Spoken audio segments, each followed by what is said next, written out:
بسم اللہ الرحمن الرحیم۔ السلام علیکم۔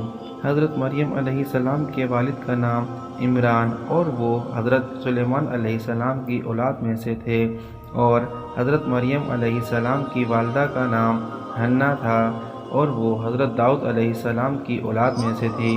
حضرت عمران بنی اسرائیل کے بڑے عابد، ظاہر اور عالم تھے، اس لیے مسجد اقصی کی امامت لوگوں نے ان کے سپرد کر دی۔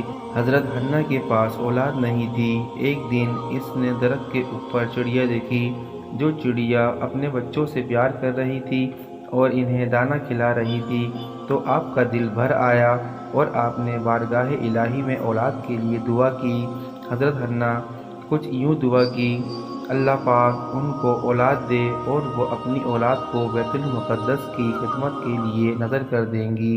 بنی اسرائیل میں یہ رواج تھا کہ جو لڑکا نذر کر دیا جاتا، نہ وہ شادی کرتا اور نہ وہ دنیا کی باتوں میں دلچسپیاں لیتا، بس صرف اللہ کی عبادت میں مشغول رہتا۔ حضرت حنا نے بیٹے کے لیے دعا کی تھی، پر بیٹے کی بجائے ان کے گھر بیٹی کی پیدائش ہوئی۔ حضرت حنا نے بیٹی کا نام مریم رکھا تھا۔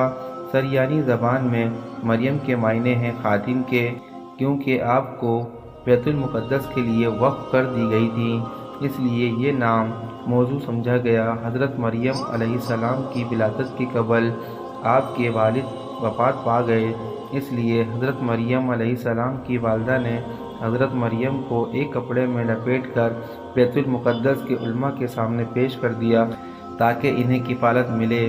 جب حضرت مریم بیت المقدس لائی گئیں تو مجاہروں کے درمیان اختلافات پیدا ہو گئے، ہر کوئی خود کو آپ کا زیادہ حقدار سمجھ رہا تھا۔ پھر یوں فیصلہ ہوا کہ تمام مجاہرین وہ قلم جس سے وہ توریت لکھتے ہیں، اس قلم کو پانی میں چھوڑ دے۔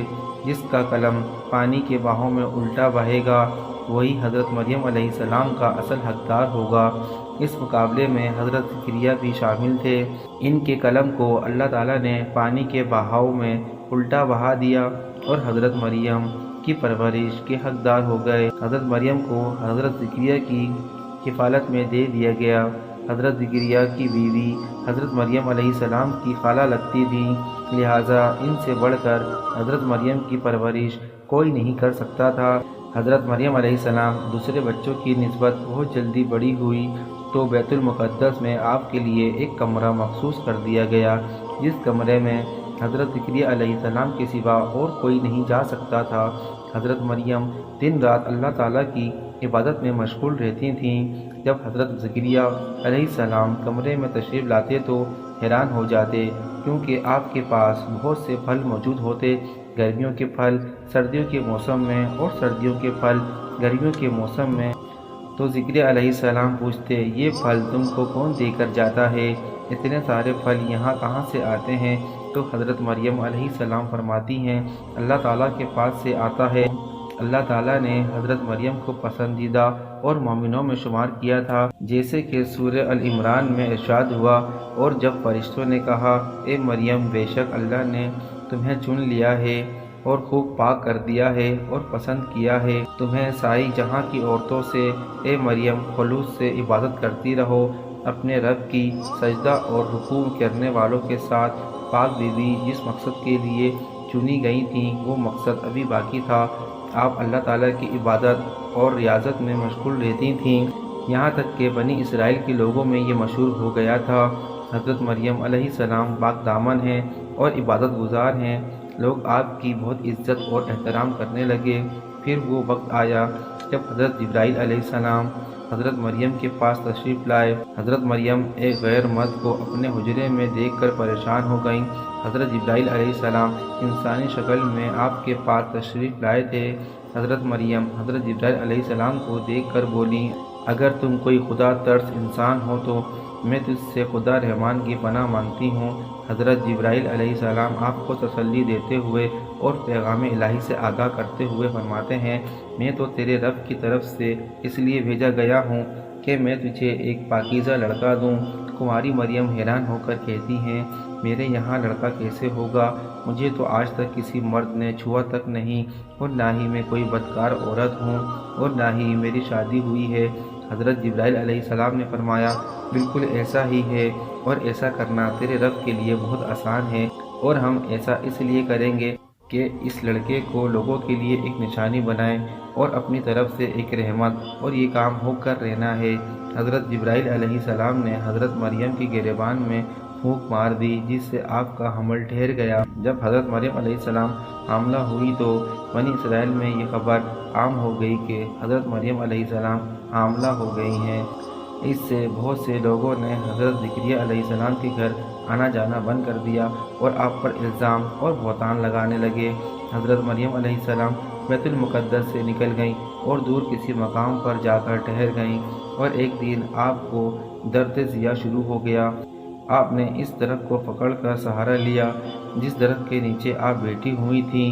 جب آپ اس درخت کو ہلاتیں تو وہ درخت معجزے سے ہرا ہو کر پھل دیتا۔ حضرت مریم علیہ السلام درد سے بے چین تھیں اور بدنامی کا خیال تھا۔ آخر کار گھبرا کر کہنے لگیں کہ ایک کاش میں پہلے مر گئی ہوتی۔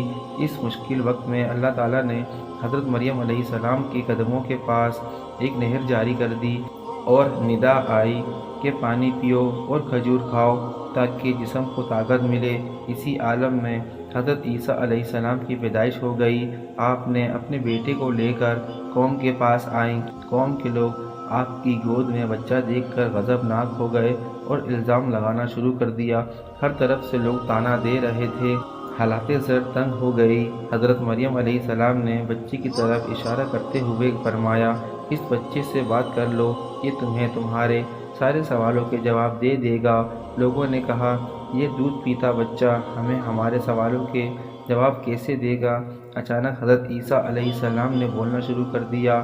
بچے نے کہا بے شک میں اللہ کا بندہ ہوں، اس نے مجھے کتاب دی ہے اور اس نے مجھے نبی بنایا ہے اور مجھے بابرکت بنایا ہے، اور میں جہاں کہیں بھی ہوں، اور مجھے نماز اور زکوٰۃ کی نصیحت کی ہے جب تک میں زندہ ہوں، اور اپنی ماں کے ساتھ نیکی کرنے والا ہوں، اور مجھے سرکش اور بدبخت نہیں بنایا۔ سلام ہے جس دن میں پیدا ہوا اور جس دن میں مروں گا اور پھر جس دن مجھے زندہ کر کے اٹھایا جائے گا۔ اس کے بعد حضرت مریم علیہ السلام بچے کو لے کر مصر چلی گئیں۔ جب حضرت عیسیٰ علیہ السلام کی عمر مبارک 13 سال کی ہوئی تو آپ بیت المقدس واپس آ گئیں۔ آپ وہ واحد خاتون ہیں جن کا نام قرآن مجید میں بھی موجود ہے۔ سبحان اللہ۔ اگر آپ کو ہماری ویڈیو سے کچھ معلومات ملی ہو تو ہماری ویڈیو کو لائک کریں، شیئر کریں اور سبسکرائب کر کے بیل آئیکن کو پریس کر لیجئے تاکہ ہر نئی آنے والی ویڈیو آپ تک پہنچ سکے۔ شکریہ۔